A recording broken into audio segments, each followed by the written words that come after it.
Welcome, everybody. You can, if you guys have questions, of course, unmute your mics as we go along here. So, welcome to the session. I'm B. I'm going to be touching on a few different topics here. We're going to draw some lines and map out some levels on some charts. And then we're going to get into the psychology of trading, the mindness of it, and things that happen emotionally when you take on a trade, and how to deal with that. That's a big part of it. You guys have probably heard the saying that 90% of traders fail, and we're going to be getting into why that is and how to resolve it. So I have a chart of SPY up here. This is a weekly chart. Since we're going into a new week, I always like to pull up a weekly chart in the weekends to kind of get a feel here. So we have the MACD starting to curl up a little bit, has not crossed yet. We still have a lot of tension going on over in the Middle East, flip-flopping. Is the straight closed? Is it open? Is it closed? Is it open? So let's see. So last week, huge move, right? From what, 676s up to 712. So you're talking about $36 there in movement just last week. Market making new highs here.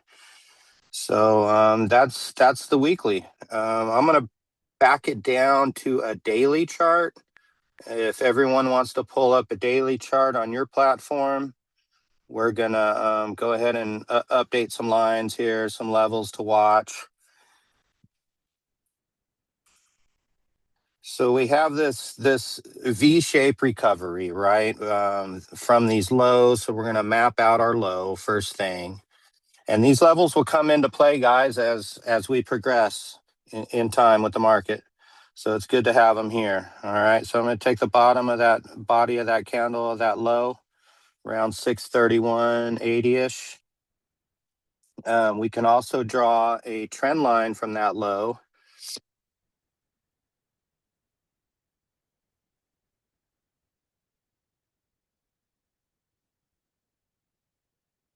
And you could take the bodies of the candles right about there. Let's shrink this down some.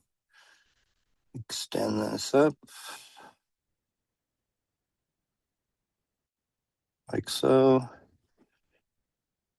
So what we'll be looking for, guys, is this trend line to break down, right? Anytime you have the market hitting up into new all-time highs, it's kind of time to look to start maybe getting short. I don't know. It's so news dependent on what's going on over in Iran with the ceasefire and the Strait of Hormuz and all this. But what we would be looking for here with this trend line, obviously, is if we chop around, and then it breaks below the trend line, that would be your put entry here, a break of that trend. What it may do, right, is bounce around here, come down, touch it, and then resume higher. We don't know yet, so we're just gonna have to wait and see on that. So our next level we're gonna map out, guys, is the high. So we got the low already in. Let's put our high in, 712.39.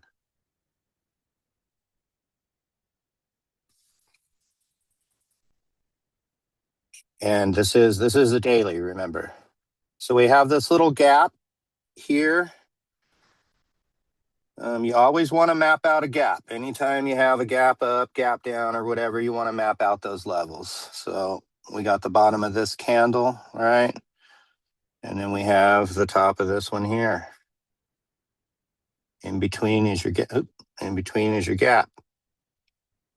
So gaps, usually, some of you may know this, when they enter the gap, more often than not, they fill the gap. So if we break below that 705.98, 706 level, most likely you can expect it to come down to that 702.9, 703, which would be a nice put play. All right, so we have a few levels to play with there. During intraday trading, right, oftentimes I love to look at the hourly. hourly, each candle representing 1 hour a time frame here. So our lines are still in from our daily chart. That's good. So our next level we want to have in there. And remember, guys, we're trying to look for a minimum of about 3 candle touches, except for when it's on your highs and lows, to draw a viable support or resistance line. So we got the bodies of these 2 candles here that it bounced off of. So I would say that's pretty good, around 709.60. Right, so we're defining a little range here now. You can even go a little more. Take another one. That's about there. Even though that's only 2 candle touches, that still could come into play. So we have some downside levels mapped out. We got our high, 712.39, below 709.59, 707.65, 705.98, and 702.9. We can even slide one more in here at the base of this big green candle right there, 704.15. And remember, um, stocks like round numbers, like 700, 650, 680. It likes those whole numbers.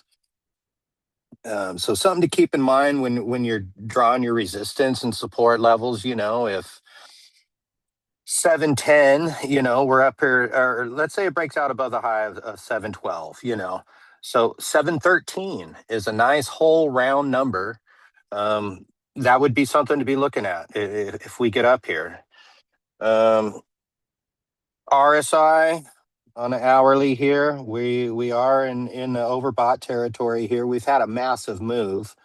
So, some downside could be in the cards here. It really depends on the Trump administration and what he tweets out, I guess you could say, because to me, and Solomon mentioned it too, that it doesn't really make much sense that this war is still going on over there, regardless of who said that there's a ceasefire and all this. It's still happening. There's still drama with the Strait of Hormuz, even though the U.S. imports no oil through there.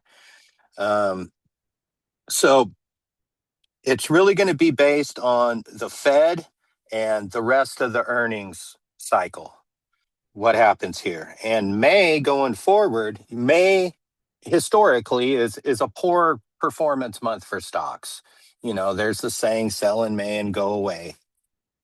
So we'll see. We still got a little more time left in April here. We'll see how it goes. You can actually stick another level if you wanted to right in there, 710.25. So that's SPY. Everybody got those levels up. Somebody give me some feedback. Let me know you're hearing me. We can. Hello? Okay, great. Awesome. Okay, any questions on SPY so far and the charts that we just mapped out here? Or does anyone have any questions in general? Doesn't necessarily have to be about SPY, about anything market related. If not, then we'll continue on. So QQQ, that's another one we trade frequently. Let's map out some levels here. A pretty much identical chart to the SPY. Yeah, the MACD near and the cross down here on the hourly chart, but let's flip back over to a daily chart and map out some dailies first. So the first thing I see here is the high, of course, right? You see that nice even number, nice even round number of 650. So we're going to tag that.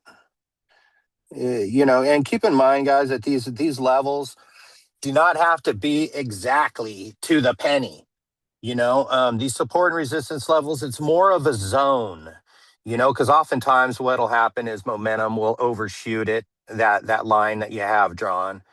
So it's more of a zone, a little buffer zone. You could give it whatever 25 cents to either way, but sometimes it does. It just nails it, sticks it right to the penny, and then goes down. But so we have this gap here. All right, I'm going to take. I'll take the. Let's take the bodies of the candle there, 605.70, and then we have the bottom of the gap, which was also demonstrated on SPY, pretty much the same thing, right? So again, if we enter, we break below into the gap, most likely we're going to fill this gap. That's just usually the way it goes. So let's map out another level here. We'll take the body of that daily candle there, 645.43. So that's about a $4.50 range that we got mapped out there so far. And then we'll take the top of this little candle as well, even though it's only one candle, it's fine. Say 640, 80-ish.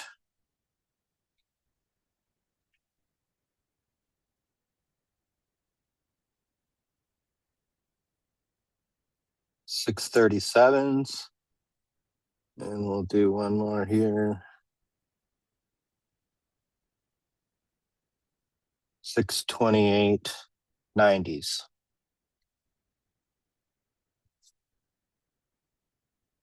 Can even stick one more here, just in case we do get some healthy downside.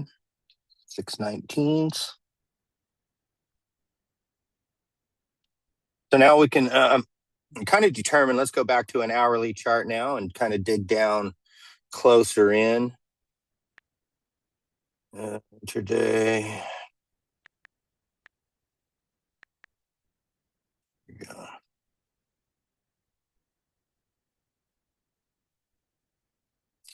So pretty much just like SPY, right, guys? Pretty identical here. So we'll just pick one there. 647.46. That's where we had a little action. This candle here came down, kind of bounced off it. This one here came down, bounced off it. This one here played around with it, and these held it. So if we come back down here, we might get a little bounce before the downside. We'll see. So QQQs and SPY, we got some new levels mapped out now. It's been a while since we jumped on here and did this, so I figured we'd take the opportunity to kind of get on here and share some levels. So we're all looking at the same thing when we're trading this here. SPX, pretty much. SPX has high premiums, guys. So if you want to trade SPY off a SPX alert, you can do that for cheaper premium. Let's see. So it's after 6. I just wanted to see. Yeah, sure enough. See, so we have this big old gap up in oil here, looking at the oil futures.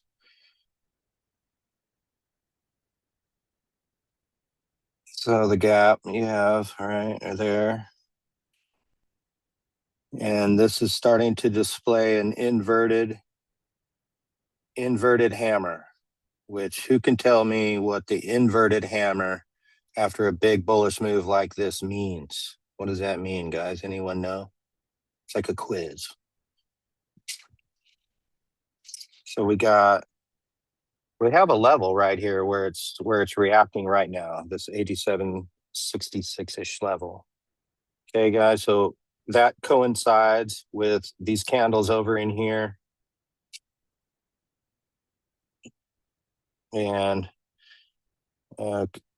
so the inverted hammer, right? So it's like a hammer but flipped upside down.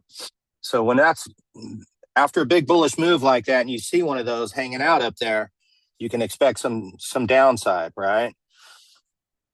Usually. Usually nothing 100% in these markets, guys. So yeah, you got this MACD cross down. You got this big bullish $5 move, right? So that would have paid five grand, guys, in the futures. Oil will pay you $10 per penny that it moves. So a dollar moves $1,000.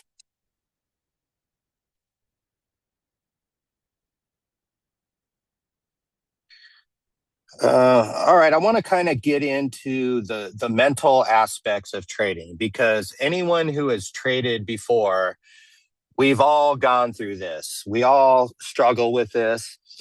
People deal with it in different ways. Um, you could have, say, 10 traders with the exact same strategy. How come nine of them will lose money and the one trader will make money? And that's because of discipline and strategy.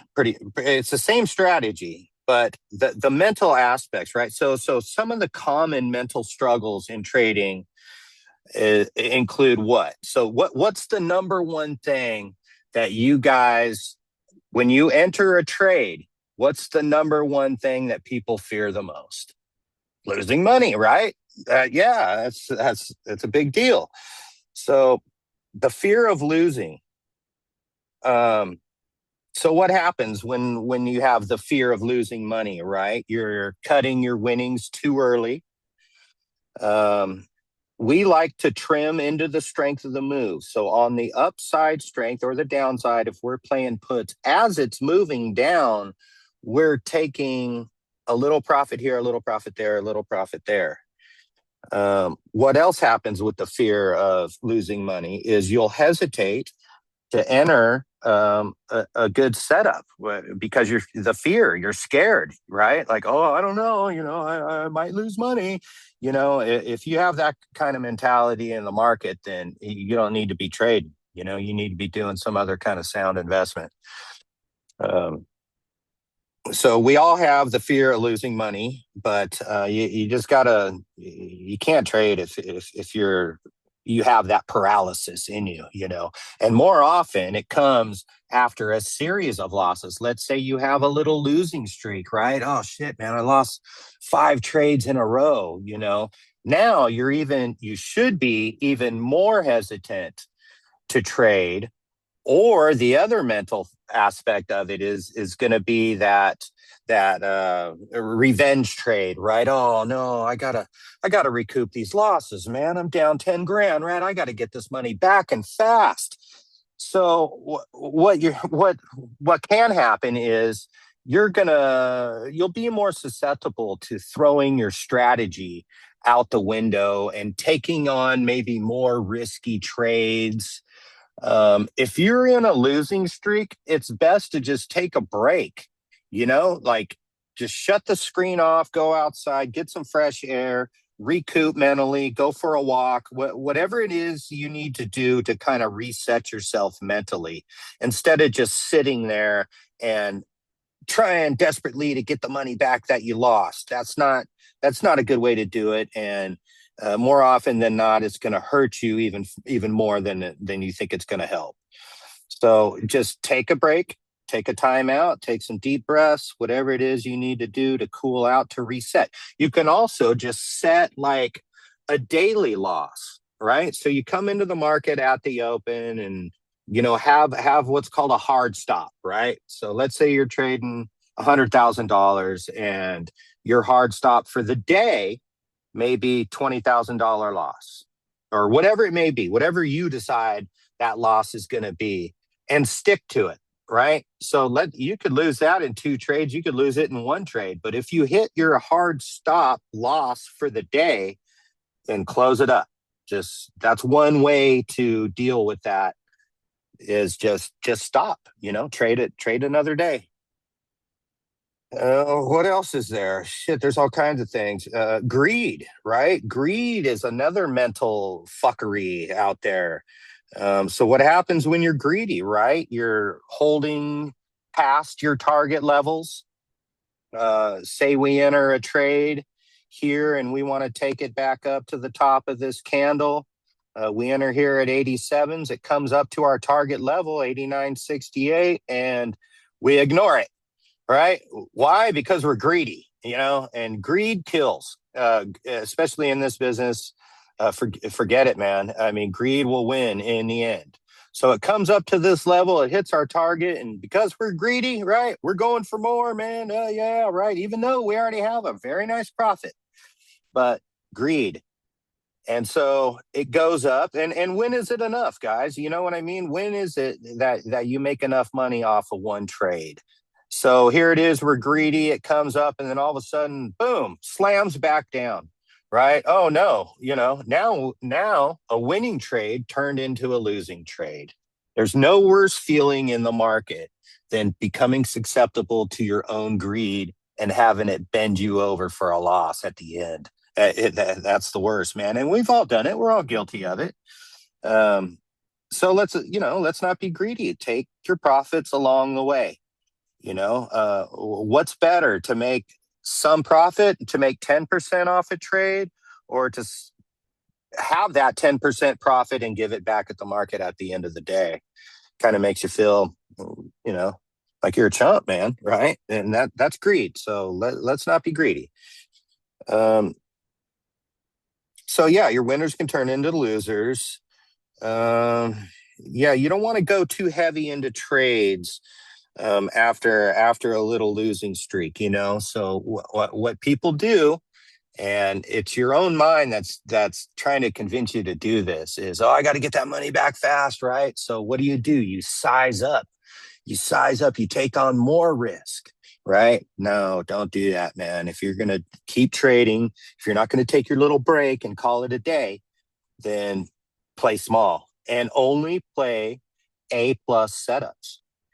Don't take those high risky trades and for a chance, like more of a dice roll. I'm going to get this money back, or go all in on a damn earnings play or something silly, right? So, yeah, scale out along the way.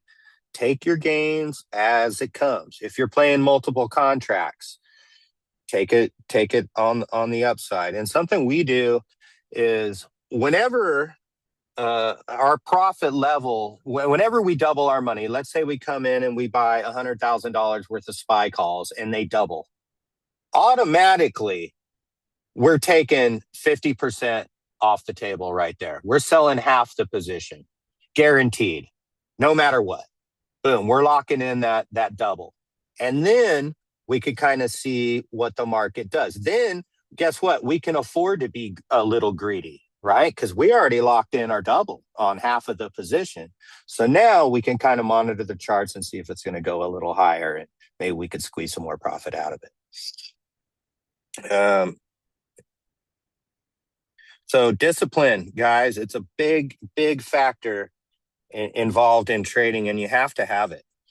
So a lack of discipline, what are you going to be doing? You're going to be ignoring your own strategy. And I'm going to get into a few strategies here later. You'll start ignoring your own strategy. You may start entering trades on impulse buys, right? You hear impulse buy usually associated with people that love to shop. Oh, I bought this on an impulse. And then I'm guilty of this too. I've bought things shopping and got it home and then looked at it and go, well, why did I buy that? You know what I mean? Well, it was an impulse buy. So you kind of want to avoid the impulse buying.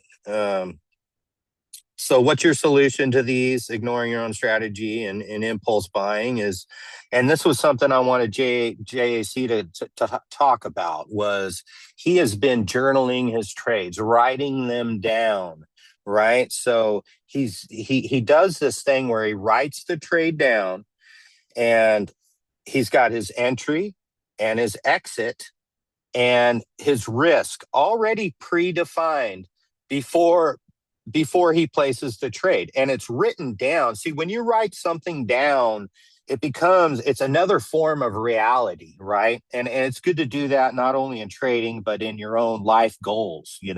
So you have goals in life, well, write them down. You kind of, it's fun to do, and then you can always look back and go, okay, what went wrong with the trade? You can even write down your mental state at the time. Oh, okay, well, what happened to this trade? Or hey, this trade worked out. It hit the plan just perfect. Um, that was something I wanted him to talk about. It's been a long time since I journaled any trades, but that's something you could do. Start playing around with. Let's see what else messes with us mentally out here trading. Oh, how about the FOMO, guys? FOMO, fear of missing out, right? So we saw this displayed earlier or late last year with in the metals trade, the silver, the platinum, the gold, right?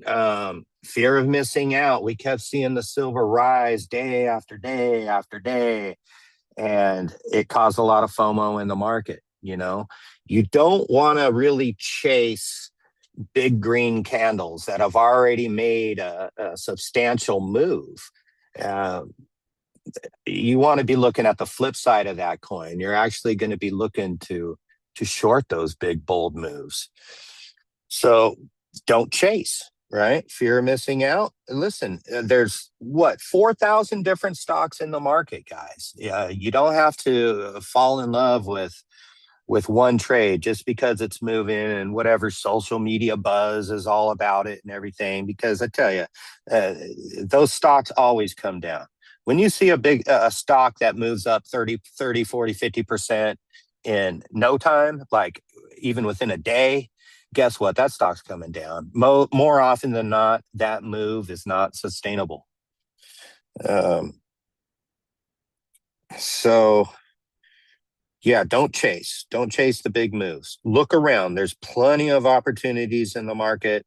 Find something else. Find something that fits your strategy. That's a good way to lose money, is just chasing. And in your mind, you're thinking, well, shit, man, it's up. It just keeps going up, and I got to get in here. And no, don't do that. Just sit back and wait. Yeah, actually, sit and watch it for a reversal candle, and then play some puts on it. So yeah, trading there's a lot of emotional aspects that go into it, and it can be a roller coaster. Let's say you come into the market and you hit 10 trades in a row, you win all 10, right? Now you're feeling like you may be a little overconfident. You're walking around like you're hot shit, like you're Warren Buffett or something, because you won 10 trades in a row and you're up 100 grand or whatever, right? So then you're going to start thinking, or you could start thinking like, oh, okay, I'm invincible now, right? What could go wrong? I've won 10 in a row. I can't lose. And then you start sizing up, and what happens? The market will slap your ass back down and give you a little lesson in humility and humbleness, right?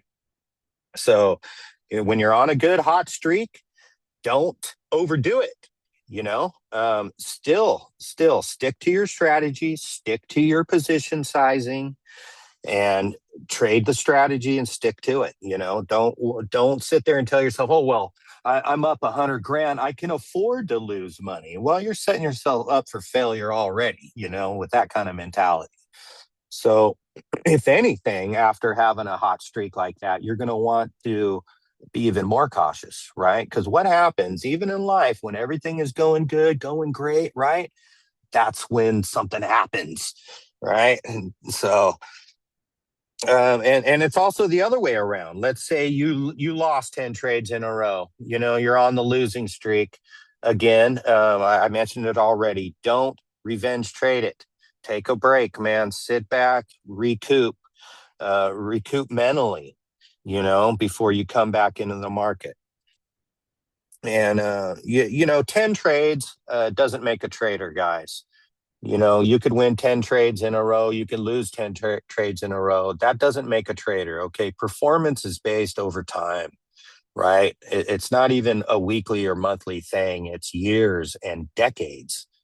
I've known guys that have come into the market and in 5 years lost $250,000. And then their next 5 years in the market be up a couple $1,000,000. So it's a roller coaster. Something else that's going to mess with your mind, and I'm sure it's happened to all of us, is how about the patience in being patient and being impatient, right? We all want that instant gratification. We all want to enter that trade that boom doubles in 15 minutes or whatever, right? Um, it doesn't always happen, you know. So you just patience, man. Just be patient, okay? Um, you don't want to trade just to be just to be trading. You know, we say that cash is a position, right? Having no position in the market is a position. Okay, just because you can trade doesn't mean you have to trade. And that's sometimes when you start forcing things, you know, sometimes you just got to sit back, let the setups come to us before you enter, you know. Patience is a virtue. It is. So, yeah, understand, guys, that waiting is a position in a way, right? Just wait for the setup, you know. Um, so quality of trades versus quantity of trades.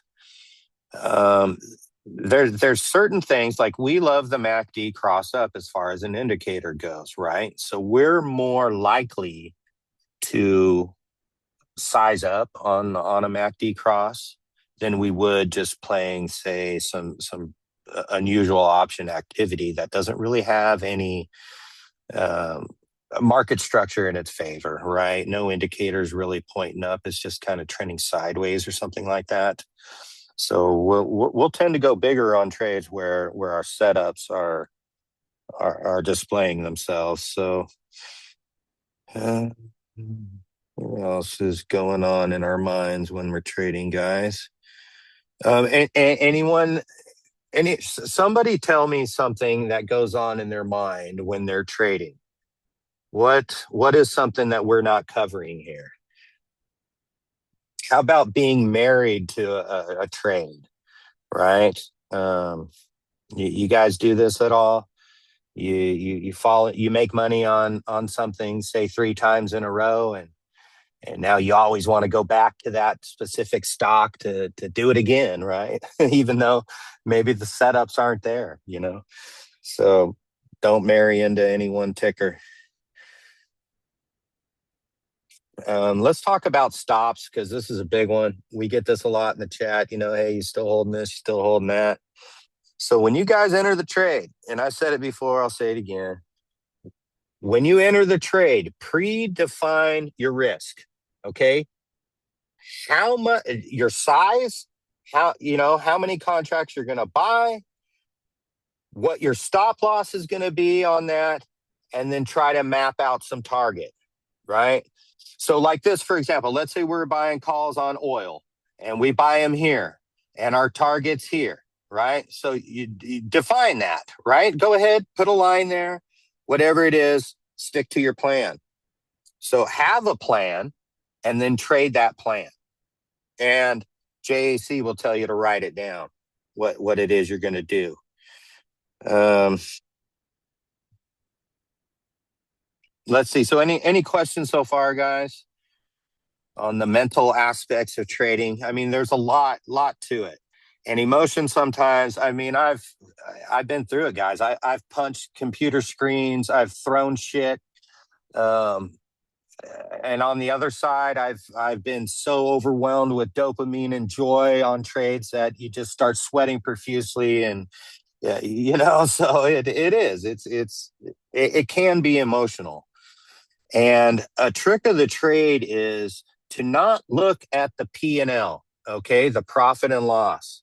Don't even look at it. Don't even look at it, man. Just trade like a video game, right? You're just trading these lines, these charts. Just trade what's in front of you, right? And then the money will come. The P&L will take care of itself if you're just paying attention to this versus, okay, am I up? Am I down? You know, sitting staring at the P&L all day.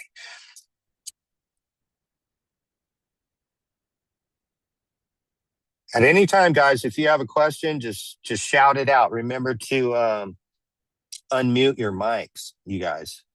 UJ, you got anything on your mind, man, or anything you want to chart out? I see you got your mic ready to go. No? Okay. All right. I just want to touch on a few little simple techniques right here that are pretty fail proof. Okay. Of course, nothing is 100% in the market, but these techniques will work more often than not. I would say 8 or 9 out of 10 times. Okay. It's not perfect, but it's near perfect. And this is just a simple indicator here, the good old MACD, your convergence and divergence. So here you could see down in here, it crossed up, right? The yellow line crosses above the blue line down in here. And what happens? The stock goes up, right? So you could trade this indicator solo by itself pretty much and do pretty well with it. So back here's another one. You can go back in time and time test this. So there's the cross up, a nice bullish move, right? Here it crosses down, but just kind of traded sideways there. Here's another cross up right in there and more upside. And that works on any ticker. It doesn't matter what you're trading, guys. It doesn't have to be SPY. MACD cross ups and cross down either on an hourly or a daily chart. Both good, both great. Even a 4 hour is good. We don't get into that 1 minute chart nonsense. It's just a waste of time. It's too short dated. So another one here, guys, a simple technique, the old 5 and 10 simple moving average cross up. So when the 5 simple moving average crosses above the 10 simple day moving average, that's usually a pretty powerful and profitable trade in the options market. Here we have one right. Let me blow this up. Yeah. This candle here, it has a little green arrow in it. That's my brokerage telling me, okay, the 5 and 10 is crossed up to go ahead and get long, buy some calls. And you could see what happened here. Even though the MACD was just trading flat, it hadn't crossed down or anything, right? But this 5 crossed above the 10 simple moving average, and we got some upside here over the matter of what, 1, 2, 3, 4, 5, 6 hours. We went from, what is this? 694 and a half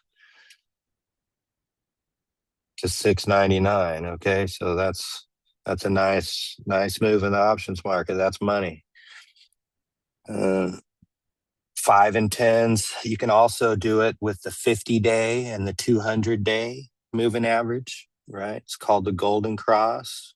And on the flip side of that is your death cross, right? Every recession or every market crash that has ever happened will display a death cross in the chart pattern.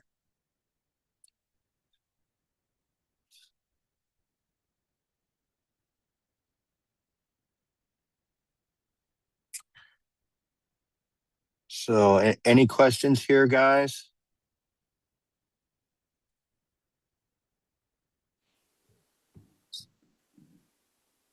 Go ahead. Uh, Actually, when you kind of send, I think the options buys in the premium chat, like what is the typical position size that you go for? That's up to the individual trader. Okay. That's we don't know how much money you're trading with, right? Yeah. So we couldn't tell you how many contracts to buy. We're not going to do that. We're just telling you what we're buying. That's up to you how you want to size it. Um, totally up to you. And your stop loss, Yeah. okay, is totally up to you, right? So I'll tell you what we do with stop losses is generally more often than not, right? We'll give a trade a 50% drawdown. Okay. So if we enter with $100,000 Mhm. and we lose half of it, we're going to stop out. Got it. We're going to call it a day, man. We're going to lick our wounds and move on to the next trade. That's most trades. Okay. Now, Mm. when it comes to the same day expiration, your 0 days to expiration, I wouldn't recommend that stop, that 50%. You may want to cut it sooner, you know, Yeah. and especially the folks that are trading smaller accounts, you guys probably can't afford to lose half your money on one trade Mm. or half whatever it is you put into that trade, right? So words of wisdom, right? Don't go all in on any one trade, right? Space it out, right?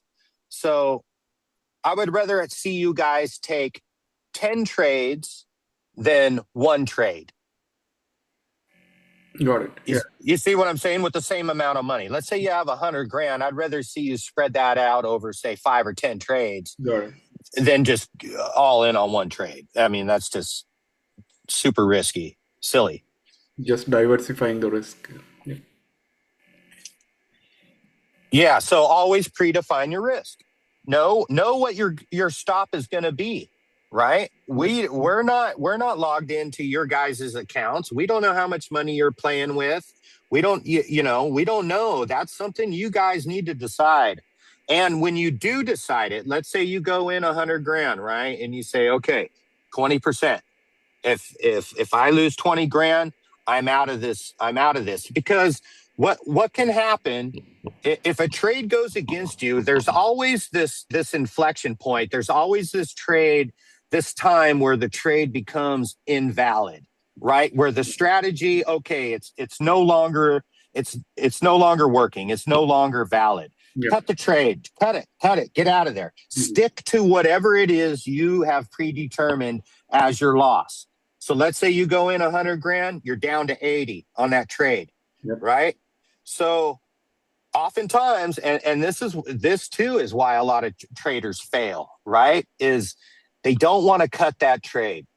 You got to get out of it, man. You got to cut it. You don't want to turn a 20% loss into a 50% loss or an 80% loss. Okay, believe it or not, I've had guys message me and say, "Hey, what's going on? Can you look at Tesla? I'm down 90% on it." And I'm like, well, wait a minute, man. 90%. How'd you ever let that happen? You know Mm. what I mean? Like you should have been cutting that long before 90% loss. Don't ever let your positions go to a 90% loss, right? 50% is even deep, for a lot of people. But if you're trading options and you have some time on it, right? So there's earnings that could come. There's, um, yeah, who knows? Any kind of news that can come. So I've seen options do it before. I've seen options do that before, where they have come down 90% and then turn right back around and made a profit. Believe it or not, it can happen, but it's unlikely. Yeah. You know, so it's up to you, really. Your size, the size of the position, how many contracts you have, um, and time to expiration. Those are pretty much your two most important contributing factors in determining your stop. And to the chart structure, right? What's the chart telling you? You may be down 20% on it, but hey, wait a minute. This thing's printing a bullish engulfing candle or whatever, which signifies we could have some upside in it. Yeah. So, you want to be looking at the chart too. What's the chart telling you? Is the chart telling you need to stop out? Did it break below that support? Then maybe you do want to cut it. Yeah. So yeah, it's really up to you, Got up to it. the individual trader. But that's what we do usually, 50%. 50% and then spreading, like having more trades than just putting it in one. Yeah, yeah. See, the goal is not to win every trade, Yeah. right? It's to execute your strategy flawlessly every time, Hmm. right? Because you could lose, say, 3 trades out of 10 and still come out ahead, right? So that's a 70% a win rate there, Yeah. right? So your 7 trades covers the 3 losses Correct. if you stick to the same strategy, right? So also, not only on the downside at the 50% loss, right? Like I said, on the upside, anytime you hit a double, man, anytime you double your money, reduce your size.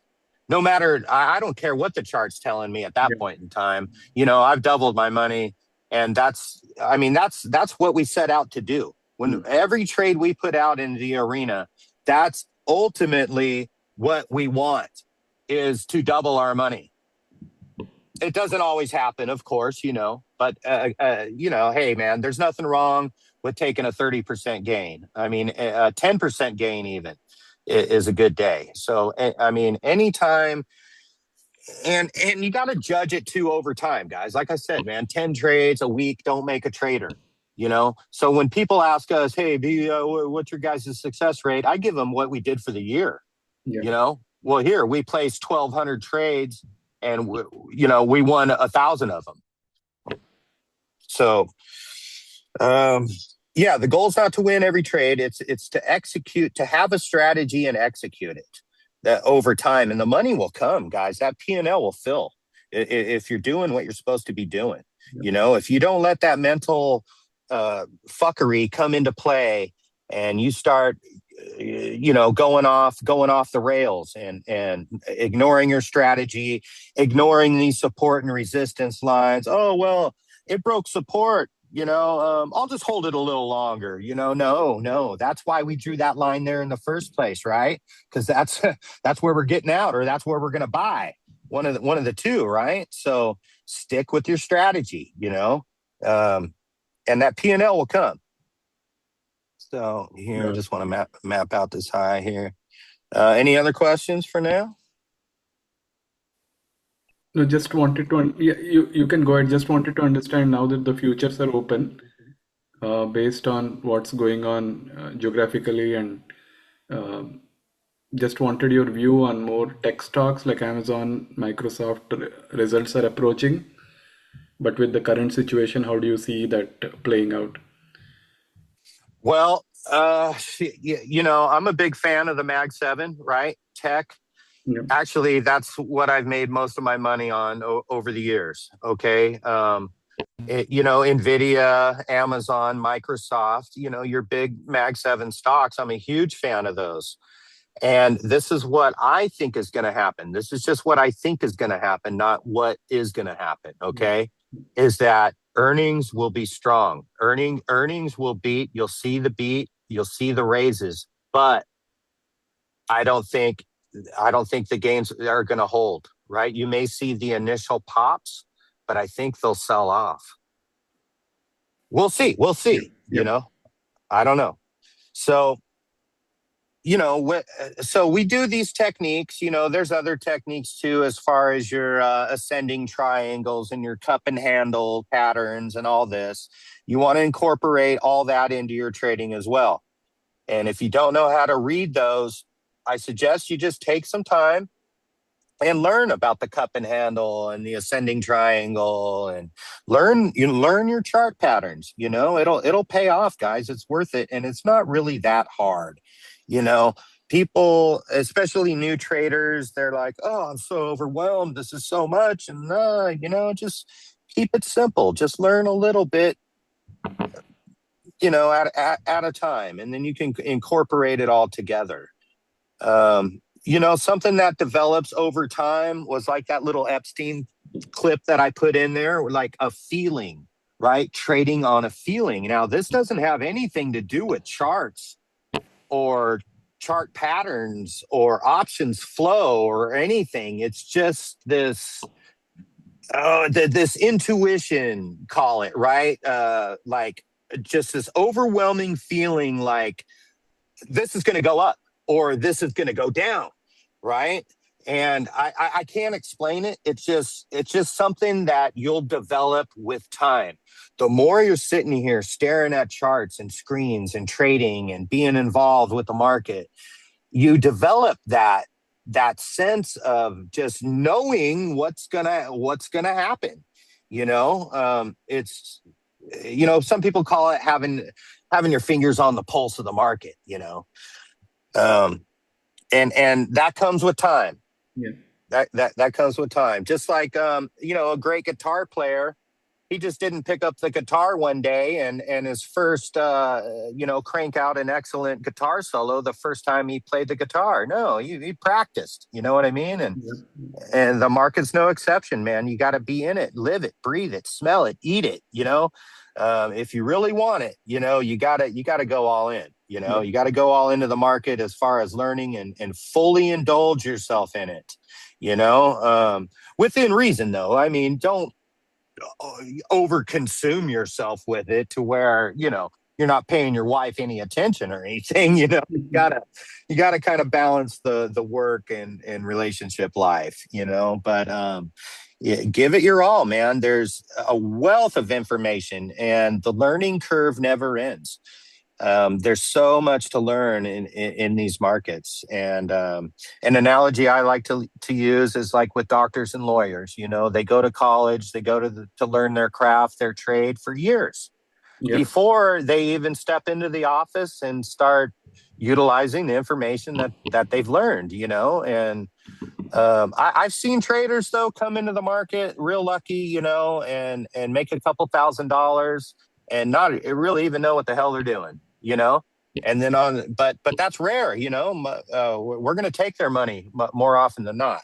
Those are the guys that we're hunting their stops and so forth. But so I don't know. Market now, all-time highs. This played out exactly as we said. Last night, right? ES, we got the gap down, oil gapped up. Um, we're paying very close attention to the news, guys. It's been driving the market, and we're going to continue to stay on top of it. So like here's a perfect example, guys, right? So this was back a little while ago when Trump was going to address the nation on Iran, right? You guys remember this? So I put out a little message here. Well, I likely announce war is winding down and how the military has decimated targets. Decimated targets. This is what I'm talking about having your fingers on the pulse of the market and what's going on, right? So decimated targets. Let's see here. Okay, so here it is, right? So Solomon was messing with me. He calls up, he's joking with me. He goes, "Did you hear that? Did you hear Trump's speech? He said decimated. He said it 4 times. He's in the group. Somebody in the Trump administration's in our group, right? And he's messing with me, and so Yep, we I had are to go back and number listen to it one again. But here it producer of is. oil and gas on the planet without even discussing the millions of barrels that we're getting from Venezuela. Because of the Trump administration's policies, we produce more oil and gas than Saudi Arabia and Russia combined. Do you want to know where to invest Damn $1,000 commercial. right now? Hold Goldman on, guys. Sachs Sorry about says that. that Elon. There we go. Think of that, Saudi Arabia and Russia combined, and that number will soon be substantially higher than that. There's no country like us anywhere in the world, and we're in great shape for the future. The United States imports almost no oil through the Hormuz Strait and won't be taking any in the future. We don't need it. We haven't needed Yeah, it, and we I don't don't believe need that. it. We've beaten and completely decimated Iran. They are decimated, both Decimated. militarily and economically and in every other way. And the countries of the world that do receive oil through the Hormuz Strait must take care of that path. So there it is. We got the wording right. And then Solomon went on to say, hey man, just kidding, but that just goes to show how, in tune we are with this, we're every day, you know what I mean? We're here every day.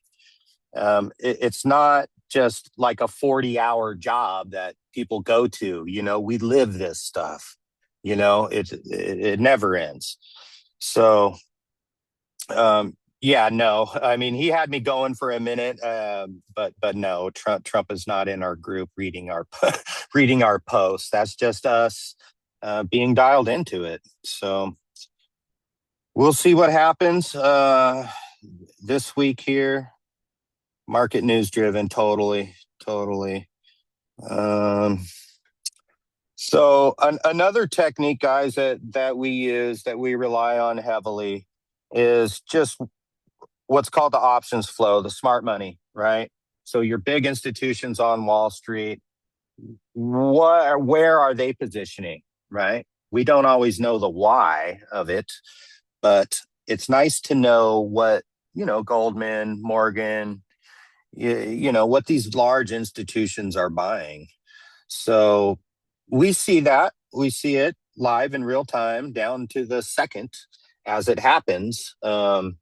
So this during the day, right, is spinning around. All these trades are hitting the tape.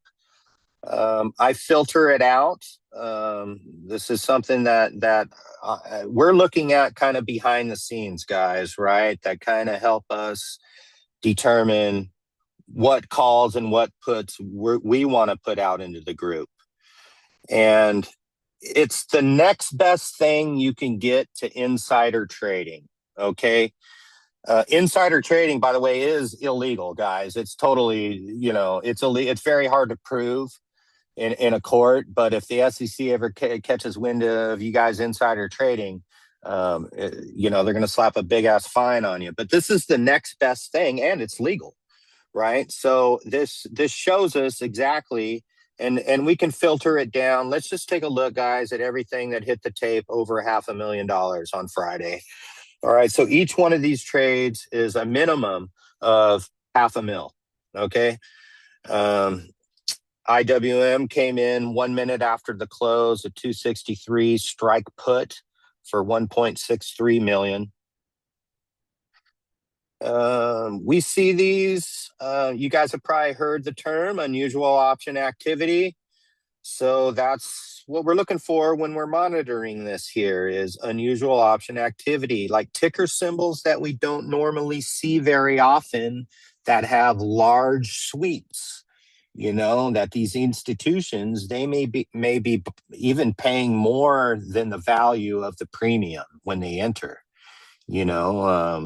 Above the ask. They're paying above the ask sometimes. So you could see here, DIA, the Dow, right? They're buying the 470. That's $1 million. Not really that huge. We saw, what is this here? Going out to December. Okay, that's all kinds of time. The 710 call on SPY.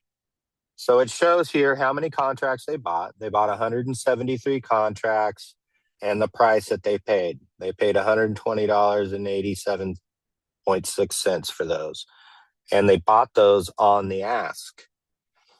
Avgo, right?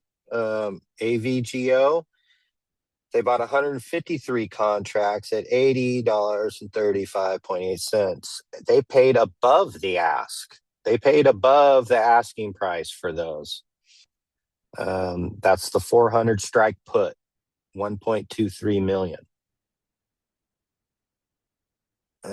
So yeah, we're watching this every day. This kind of gives us a glimpse. Now, we don't know who's trading this, right? We don't know. I mean, this is mostly institutional money.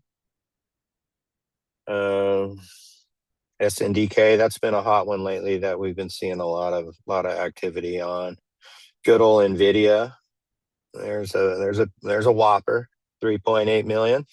I don't know when's the last time any of you put 3.8 million on one trade, but that's pretty substantial, So we're watching this all day, guys. And then what happens is we see something like this pop up, and immediately we pull up the chart and we try to identify why they're buying it. What's the reasoning behind it, right?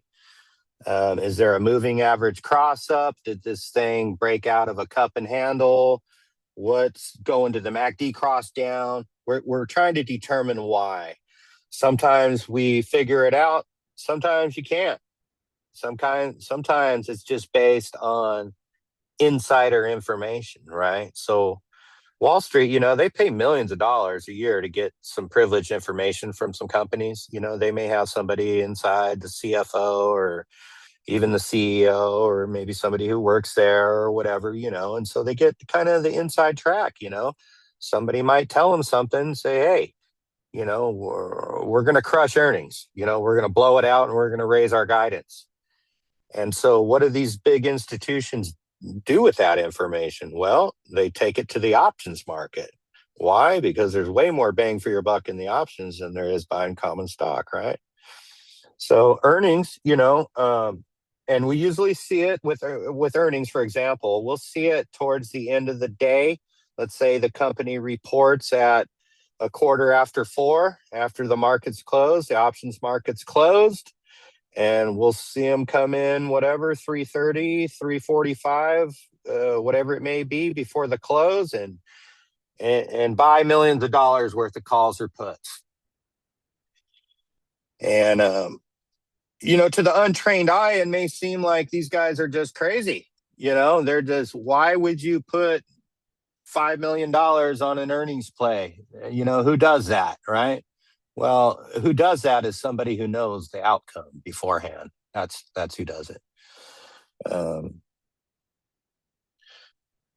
Does it always work? No, nothing always works. Nothing always works. It can always go wrong. I've seen millions of dollars in options flow all get wiped out before.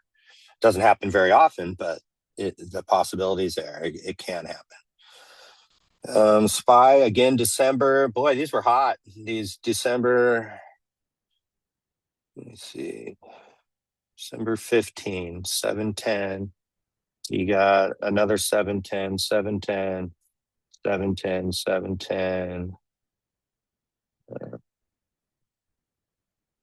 So 2, 3, 4. There's a huge put, 6.4 million. On the 17th, that came in at 218. So July 17th, that could be a hedge. I doubt it. Somebody expecting some downside there.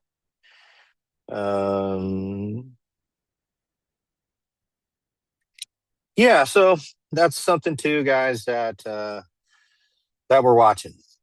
Keeping our fingers on the pulse, right? So that's about it, guys. Unless you have any questions, I'd want to wrap it up and go grab some dinner.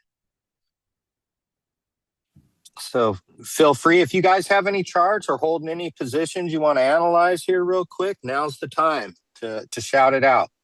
And we'll pull it up and we'll chart it. Can you help with Amazon and Microsoft? Amazon.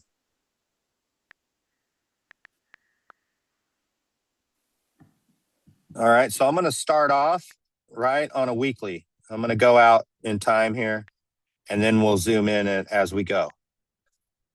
So 1 week, I already got lines drawn here.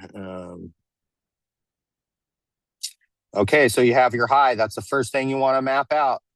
Amazon, there it is, all-time high, 256. Now, you may recall we put out the 250 calls, what was that, a couple weeks ago? Back when the stock was trading under 250. So anyway, map that out, your 256.18, right? And then you have the bottom of this weekly candle. We'll take the top of it, right? 238.65. 238.65.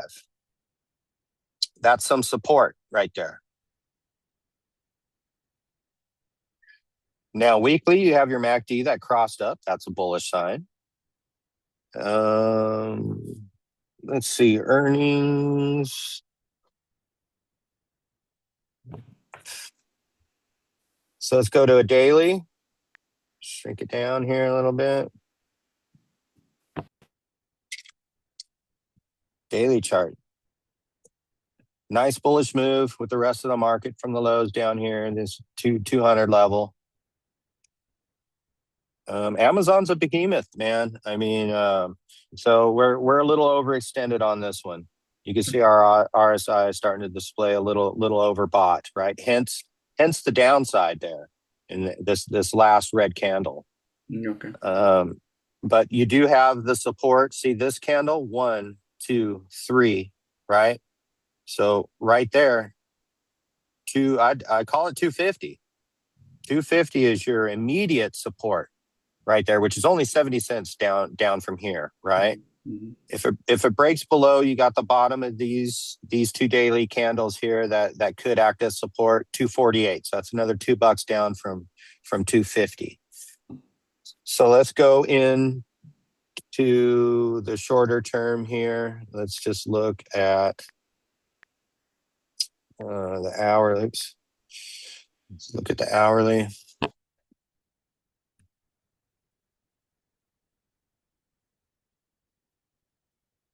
Yep, 250. And you have the 50-day simple moving average hourly below that. So that's pretty good support. But this thing hourly is, do you know what this pattern is right here? That's a bear flag, man. That's signifying there's some potential downside still to come in Amazon. Mhm. But you have the support I have a 249 drawn here, and you have the 50-day simple moving average right there. So you got kind of a double support. So if this thing comes down, I don't think it's going to come down that much. Let's see. When is earnings on Amazon? Do you know offhand? Here, I'll look. End of April, I believe. April 29th, in 10 days. Let's see, they're looking for 177.39 billion on revenue, and EPS, earnings per share, at 167. Let's see, it's after the close on Wednesday the 29th, in 10 days. Revenue has beat 14 out of the last 17 quarters, guys, on Amazon. It's a beast. It's a behemoth. So last earnings call revenue came in at 211.36 billion. EPS came in above. Okay, so last earnings, they missed on revenue but beat on EPS. Let me see results. Revenue. Oh no, they did beat revenue. Yep, they came in at 213.39 billion, and the street was calling for 211.36. They lost on the EPS. That was it. Okay. Yeah, we'll be watching it. We'll see what happens with this 250, 248 to 250 level. But this here on an hourly chart now is basically kind of bear flagging. So if we do come down, like I say, I don't think it's going to come down that much unless some kind of horrible news comes in, or if they spend billions of dollars buying another company or something. But are you long this one? You mind me asking what Yeah, your position is I'm kind of long on this in stock or in the options? in stock. Oh, okay. Yeah, you're good then, man. Just I don't know what your entry was, but just hold it. Okay. Hold it. Yeah, Amazon ain't going nowhere, you know? Yep, that's good. But you're high. You're high to break. I mean, it recently just made a new high, so maybe that would have been a good point to kind of maybe take some off. Yeah. But yeah, it's a strong stock. I mean, if you scroll out, I mean, look at that. That's a nice chart. A nice chart. So Amazon, I don't know, what are they paying on a dividend? No, there is no dividend. Yeah. Yeah. T-Mobile and Verizon both have great dividends. I think they're both over 5%. Those are good long-term dividend stocks, compound gains on. So what else did you have? Microsoft? Microsoft. Yeah.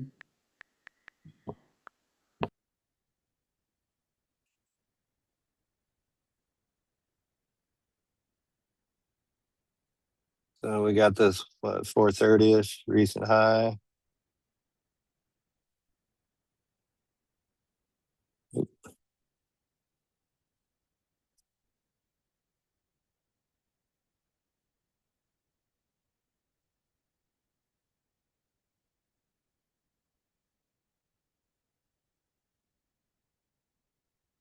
Kind of the same thing here as Amazon.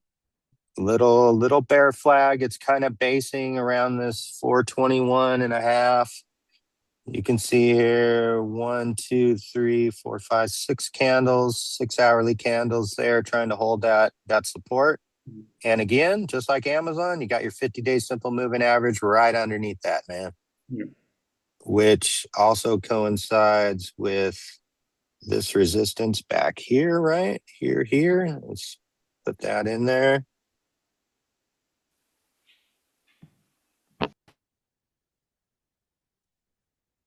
So yeah, 421.5 and 419.5.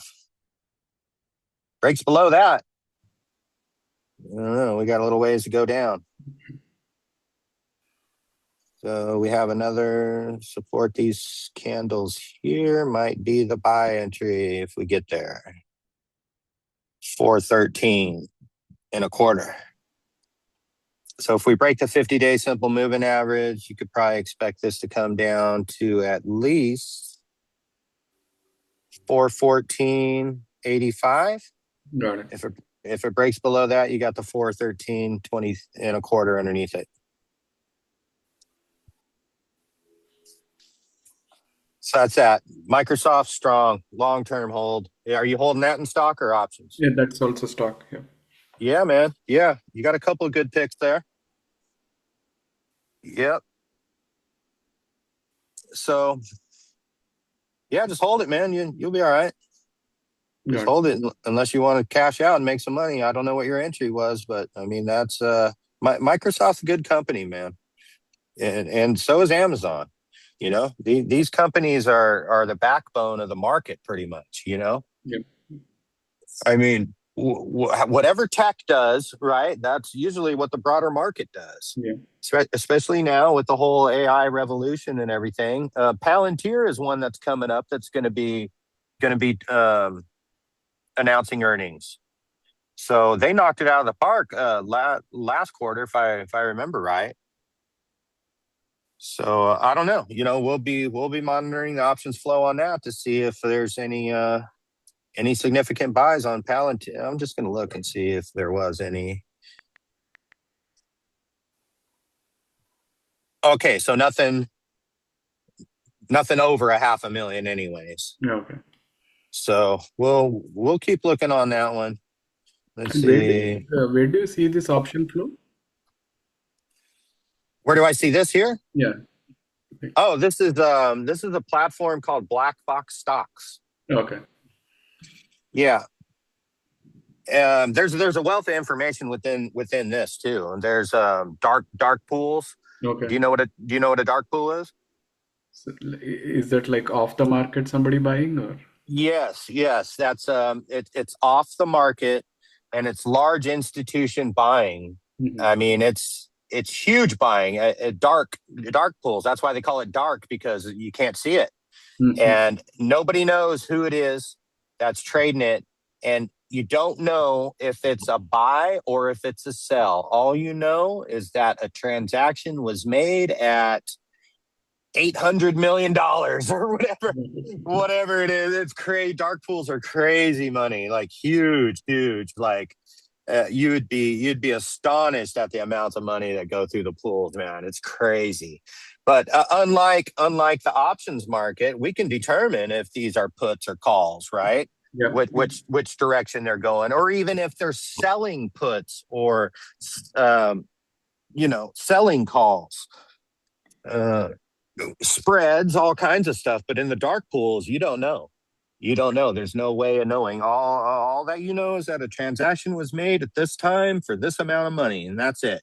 So what you do is you take that information and you got to do a little homework, right? You got to take that information, you take it to the chart, what's going on in the chart, right? And what's going on in the options market. Why was this huge transaction done at this level, you know? And usually you'll find that whether that was a resistance level or a support level or something like that. A support level may have broken or something like that.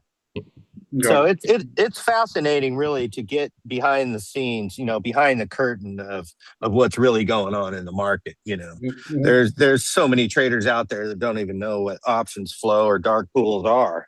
And it's funny, because I'll go on YouTube sometimes and I'll see these so-called gurus. They've been trading for 2 years and they think they're fucking Ray Dalio or something, and I'm watching the guy's video and he's like, yep, I'm going to short Tesla. I'm shorting Tesla right here, right? And I'm like, why would you do that? I'm sitting here looking at options flow and there's millions of dollars being bought in calls. Hmm. Like, you Mhm. obviously don't know what the fuck you're doing, man. You Yep. shouldn't even be on YouTube, like misleading people around like that, but to each their own. Yeah. So anyway, guys, I'm going to wrap it up and grab some dinner. Um, unless there's any more questions. Last chance for any questions or any ticker symbols you guys want to check out. Now's the time. And we're going to get busy next week. We're going to make some money, guys, and make sure you guys are all in the regular chat too, not just the premium group. Yep. I'm in both. Okay, great. Let's take a look here. So down about 50 points, 48 points. You can see here on ES, on this hourly chart, how this 50-day simple moving average acted as support, right? Yep. With this Yep. candle here, it came down and bounced right off it, right? Yep. So your moving averages also act as a support. I got to add some lines in here real quick, guys. So we have this little thing there. We got this gap. So remember gaps. So we have this gap down, right? Yep. Yep. So most likely gaps will fill. It'll go back to that level if it gets in there. So here's another line to be drawn for a level right there. So 71.43, that's where the 5-day simple moving average is hanging out. That's the yellow line I got there. So 43 from 12, that's a good 30 points. That's $1,500 in profit. If it gets there, if you buy it now. But you have the 20-day simple moving average going to act as resistance right there at 71.22 if it gets there. Okay. But see here, this is not a buy. So the MACD crossed down, right? So this is kind of like what I was talking about earlier about being patient and just letting the trade come to you. Yeah. So we'll go ahead and we'll let this MACD play out, right? And then we'll wait for the next cross up. Once we get confirmation on the cross up, then we'll get long ES. So right now, nothing to do there. Nothing to do there. Just sit and wait, and let's see if this 50-day simple moving average holds overnight. Yep. If it breaks below that simple moving average, you could probably play a put on it. Or I mean, not a put. You could short it. Well, you could play a put. There are options on futures, guys. So anyway, $50 per dollar move on ES. Oil again. We're monitoring that news. So we'll see. We'll have a good week, guys, per usual. Just remember, take the gains. Don't be afraid to take the profits. Yep. Small profits is better than selling for a loss later. Yep. So don't be greedy, right? And remember, you don't have to win every trade. You just have to be consistent at the strategy and consistent gains. Whether it only be 10%, I mean, that's a decent gain. It's nothing to sneeze at, guys. Okay, we're not going to hit doubles in everything. Every time you see me put out a SPY or an SPX trade, don't assume that it's going to be a double. Just because it's happened for us so many times, it doesn't mean it's going to happen every time. And it didn't happen on Friday. Solomon had put out I think he did a put. And they almost doubled, though. They almost doubled. They went to $15 and something, I think. Yeah. And then mine only gained a couple $100. So not all the time we're going to hit the double. So just be on the trigger with those ODDT trades. If you do take them, just grab those gains, grab it, Yep. All right, guys, that's it for today. I wish you all well and good luck in the market tomorrow. Let's get that money. Thanks, Pete. All right, guys. Good night. Bye.